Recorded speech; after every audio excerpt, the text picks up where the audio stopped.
शिक्षण आणि समर्थ शारदा यांचं संयुक्त विद्यमाने जेव्हा एकत्र येऊन काम करायचं ठरलं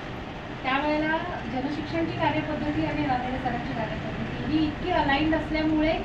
ती युती झाली आणि ती चिरकाल ही कायमस्वरूपी ठिकाणार आहे. कारण इथे थॉट प्रोसेस एकदम क्लिअर, देखेंगे करेंगे सोचेंगे हे शब्द तुम्हाला सरांकडे कधी सापडणार, जे काय आहे ते पटापट निर्णय घ्यायचे. कितीतरी वेळा अशा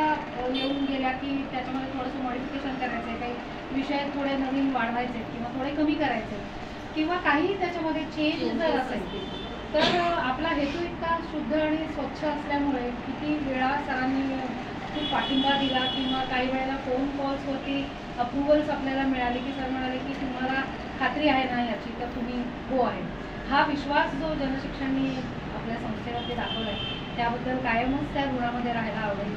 आणि ही कार्यपद्धती अशी आहे की तुम्ही त्यानुसार जर चाललात तर जीवनात चव म्हणतात तसं तरच यशस्वी व्हाल. तुम्हाला मागे वळून बघायला लागणार नाही, आपल्या निर्णयावरती फेर विचार करायची वेळ येणार नाही, कारण की तुमच्या कॉन्शियसला ते पटलेलं असेल की आपण का